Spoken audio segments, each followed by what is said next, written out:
Hello students, आप इस video में देखने वाले हैं काल अनाश्रित श्रोडिंगर तरंग समीकरण किसे कहते हैं और उसका तरंग समीकरण का मान निकालना है ना। तो हमने पिछली वीडियो में देखा है श्रोडिंगर तरंग समीकरण क्या होता है और वो कितने प्रकार का होता है ना। तो श्रोडिंगर तरंग समीकरण वह समीकरण होता है जिसमें हम किसी कण की गति की हम सूक्ष्म स्तरीय व्याख्या करते हैं, है ना। और उस व्याख्या को हम एक समीकरण के सहायता से क्या करते हैं, व्यक्त करते हैं। तो वो समीकरण जो तरंग फलन के रूप में होता है वो क्या कहलाता है, श्रोडिंगर तरंग समीकरण कहलाता है। अब श्रोडिंगर तरंग समीकरण दो प्रकार से काम करता है। एक तो वो समय पर निर्भर रहता है और दूसरा समय पर निर्भर नहीं रहता है। तो जो समय पर निर्भर रहता है उसको कालाश्रित श्रोडिंगर तरंग समीकरण कहते हैं और जो समय पर निर्भर नहीं करता उसको काल अनाश्रित श्रोडिंगर तरंग समीकरण कहते हैं, है ना। तो इस वीडियो में काल अनाश्रित श्रोडिंगर तरंग समीकरण को हमको क्या करना है, देखना है। तो काल अनाश्रित श्रोडिंगर तरंग समीकरण क्या होगा, वह श्रोडिंगर तरंग समीकरण होगा जिसका मान समय पर निर्भर नहीं करता है, मतलब काल अनाश्रित है। काल मतलब समय, उस पर आश्रित नहीं है, तो उस पर निर्भर नहीं है ना। तो काल अनाश्रित श्रोडिंगर तरंग समीकरण वह समीकरण होगा जिसका मान समय t पर निर्भर नहीं करता है, वो क्या कहलाता है, काल अनाश्रित श्रोडिंगर तरंग समीकरण कहलाता है। ठीक है, अब इस समीकरण की क्या करना है, स्थापना करना है। ठीक है, तो हमको पता है एक में तरंग फलन के रूप में हम कैसे लिख सकते हैं किसी समीकरण को, psi equal to A to the power minus I, यहाँ पर क्या आ जाएगा, ई आएगा, है ना। तो तरंग फलन का मान क्या होगा, क्या है, साई इक्वल टू कितना है, A to the power minus I E T minus कितना पी एक्स एक्स अपॉन में एच कट, है ना। बुक्स में आप लोगों के जो नोट्स थे उसमें ई नहीं शो किया था वहाँ पर, है ना। वहाँ पर क्या आ जाएगा, ई T minus P X X upon में कितना एच कट। अब ये जो पूरा समीकरण है ना, उस समीकरण का क्या करना है, समीकरण एक का एक्स के सापेक्ष अवकलन करना है ना। तो एक्स के सापेक्ष अवकलन करेंगे तो क्या हो जाएगा, डेल साई अपॉन में कितना डेल एक्स, है ना, बराबर डेल अपॉन में डेल एक्स। साई का क्या करना है, अवकलन करना है। तो साई की वैल्यू क्या रखेंगे, वही A to the power minus I E T minus P X X upon में कितना एच कट। ठीक है, तो यहाँ से डेल साई अपॉन में डेल एक्स, एक्स के सापेक्ष अवकलन करना है तो डेल अपॉन में डेल एक्स, इस पूरे पद का अवकलन करेंगे तो वही पूरा पद आएगा। कितना आ गया, A to the power minus I E T minus कितना पी एक्स एक्स अपॉन में कितना एच कट। और फिर इस आई ये थीटा का भी करना पड़ेगा, है ना। तो इस पूरे पद का भी करना पड़ेगा। तो ये टी के सापेक्ष है तो इसका तो अवकलन नहीं होगा, किसका होगा, ये पी एक्स एक्स वाले पद का अवकलन होगा। तो माइनस और ये माइनस सामने वाला, तो माइनस माइनस क्या हो जाएगा, प्लस आई पी एक्स अपॉन में कितना आएगा एच कट, क्योंकि एक्स के सापेक्ष कर रहे हैं अपन। तो आई पी एक्स अपॉन में कितना एच कट, ये सामने आ जाएगा। ठीक है, तो ये पूरा पद आ गया, कितना आ गया, आई पी एक्स अपॉन में एच कट इंटू कितना A E to the power minus I E T minus कितना पी एक्स अपॉन में कितना एच कट। ठीक है, अब यहाँ से ये A E to the power minus I E T minus P X X upon में एच कट, ये समीकरण एक से क्या वैल्यू रखेंगे, इसको साई की वैल्यू रख देंगे। तो ये वैल्यू रख दी हमने क्या, साई, है ना। बाकी पूरा पद जैसे का वैसा। तो E to the power del psi upon में डेल एक्स इक्वल टू कितना हो जाएगा, आई पी एक्स, है ना, इंटू क्या यहाँ पर साई लिखना, इंटू यहाँ पर क्या आ जाएगा, साई आ जाएगा।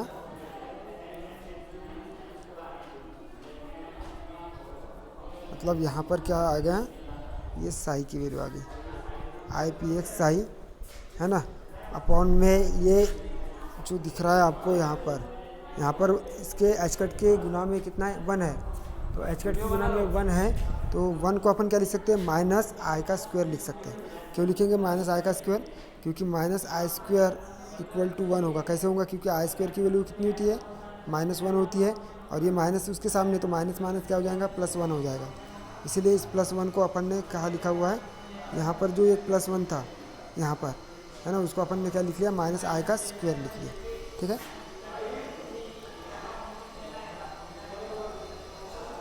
तो क्या वैल्यू आ जाएगी, यहाँ से इसको अपन क्या ले लेंगे, ये पी एक्स आई को यहाँ पर ले लिया।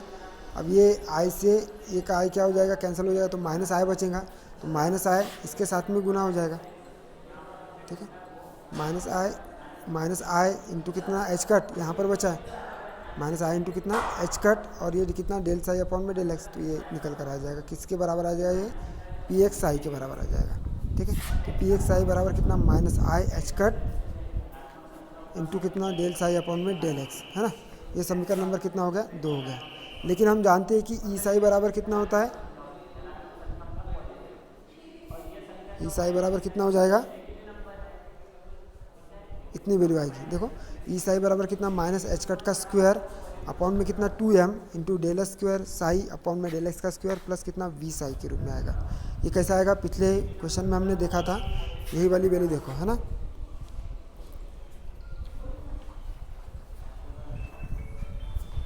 यहाँ से अपन ये वाला देखो, इस समीकरण 3 और समीकरण 1 को देखो, क्या देखना है, समीकरण नंबर ये 3 हो गया और ये समीकरण नंबर कितना ए हो गया। तो समीकरण 3 में ई साई की वैल्यू कितनी है, आई एच कट अपॉन में डेल साई अपॉन में कितना डेल टी, तो ये I H cut del psi upon में डेल टी को क्या लिखेंगे अपन, ई साई लिखेंगे, है ना। और ई साई की वैल्यू कितनी आ जाएगी, माइनस एच कट का स्क्वायर अपॉन में 2m del square psi upon में कितना डेल एक्स का स्क्वायर इंटू कितना प्लस कितना वी साई के रूप में आया है ना।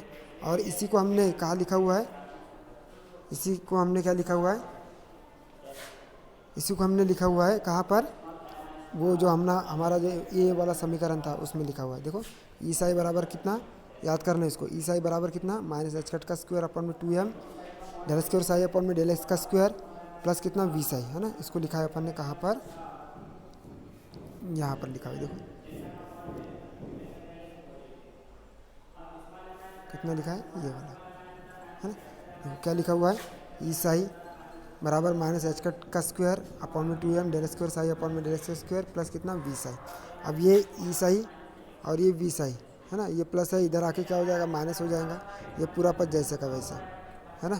कितना हो जाएगा, माइनस एच कट का स्क्वायर अपॉन में 2m del square psi upon में कितना डेल एक्स का स्क्वायर। ठीक है, अब यहाँ से साई कॉमन निकाल लेंगे, तो साई कॉमन निकालेंगे तो कितना बचेगा, ई माइनस कितना वी, ई माइनस वी और साई, है ना, गुना में ये कितना हो जाएगा, माइनस एच कट का स्क्वायर अपॉन में 2m into del square psi upon में कितना डेल एक्स का स्क्वायर। अब दोनों पक्षों में क्या कर देंगे, 2m अपॉन में एच कट का स्क्वायर, इसका क्या कर देंगे, भाग दे देंगे, है, उसको गुना कर देंगे दोनों पक्षों में। तो इसमें गुना कर दिया तो कितना 2m अपॉन में एच कट का क्या किया है, 2m अपॉन में एच कट का स्क्वायर, इसका क्या किया है, गुना किया है, इस पद में कर दिया तो कितना हो जाएगा 2m, है ना, अपॉन में एच कट का square E minus V into कितना साई इक्वल टू कितना हो जाएगा, इसमें भी करेंगे तो ये कितना हो जाएगा, माइनस एच कट का स्क्वायर अपॉन में 2m इंटू गुना करना है किसका, 2m अपॉन में एच कट का स्क्वायर, इसका गुना करना है ना, इंटू कितना आ जाएगा, डेल स्क्वायर साई अपॉन में डेल एक्स का स्क्वायर। तो 2m से 2m क्या हो जाएगा, कैंसिल हो जाएगा, माइनस एच कट का स्क्वायर से ये एच कट का स्क्वायर क्या हो जाएगा, कैंसिल हो जाएगा। ठीक है, तो यहाँ बचेगा केवल ये minus del square psi upon में डेल एक्स का स्क्वायर, वो इधर आकर क्या हो जाएगा, प्लस में हो जाएगा। तो ये डेल स्क्वायर अपॉन में डेल स्क्वायर साई अपॉन में डेल एक्स का स्क्वायर ये माइनस के रूप में है, तो माइनस इधर आके क्या हो जाएगा, प्लस में हो जाएगा। तो डेल स्क्वायर साई अपॉन में डेल एक्स का स्क्वायर और ये प्लस जैसा का वैसे तू बता था, है ना, कितना 2m अपॉन में एच कट का square E minus V psi equal to कितना 0। अब यहाँ पर देखो, यहाँ पर कोई भी फलन टी के रूप में नहीं दिख रहा है ना, ये जो तरंग समीकरण दिख रहा है हमको, है ना, श्रोडिंगर तरंग समीकरण, ये टी के रूप में दिख रहा है क्या, समय पर निर्भर कर रहा है क्या, नहीं कर रहा है, इसलिए हम इसको क्या बोलेंगे, श्रोडिंगर तरंग समीकरण बोलेंगे, है ना। ठीक है, जो कि एक्स के पदों में एक्स के पदों में है ये, है ना। ठीक है, अब मुक्तकण के लिए निकालेंगे तो हमको पता है मुक्तकण के लिए v का मान कितना होता है, 0 होता है, अर्थात उसकी स्थितिज ऊर्जा क्या होती है, 0 होती है। ठीक है, तो किस प्रकार से आएगा फिर स्थितिज ऊर्जा यदि 0 है तो डेल स्क्वायर साई अपॉन में डेल एक्स का स्क्वायर इक्वल टू कितना हो जाएगा, 2m अपॉन में एच कट का स्क्वायर, ये 0 है तो v ई साई का तो गुना होगा, माइनस करके क्या हो जाएगा, फिर ये वी साई का जब भी गुना होगा तो v के लिए वो पद 0 हो जाएगा, तो वैल्यू कितनी आ जाएगी, 2m अपॉन में एच कट का square E psi equal to कितना है, 0 है। ठीक है, क्योंकि v का मान 0 रखेंगे तो वो ई माइनस 0 मतलब ई साई हो जाएगा, है ना, तो 2m अपॉन में एच कट का स्क्वायर ये निकल कर आएगा। 2m अपन में एच कट का स्क्वायर ई साई, है ना, इक्वल टू कितना हो जाएगा, 0 हो जाएगा। तो ये एक विमीय के लिए हो गया था एक्स दिशा में। अब हम बात करेंगे अलग अलग दिशा या त्रिविमीय दिशा में, ठीक है। तो त्रिविमीय दिशा में करेंगे तो ये डेल स्क्वायर, ये वाला डेल स्क्वायर साई अपॉन में डेल एक्स का स्क्वायर, ये केवल एक्स दिशा में था, हमको तीनों दिशा में निकालना है तो उसका एक फलन रखना पड़ेगा डेल स्क्वायर साई। क्या रखना पड़ेगा, डेल स्क्वायर साई के रूप में रखना पड़ेगा। और ये यहाँ पर ये समीकरण इससे पूरा मान निकल कर आएगा, ये वाला इससे पूरा मान निकल कर आएगा, है ना। केवल यहाँ डेल स्क्वायर साई अपॉन में डेल एक्स के स्क्वायर की जगह अपने को क्या रखना पड़ेगा, डेल स्क्वायर की वैल्यू रखना पड़ेगा, है ना, ठीक है।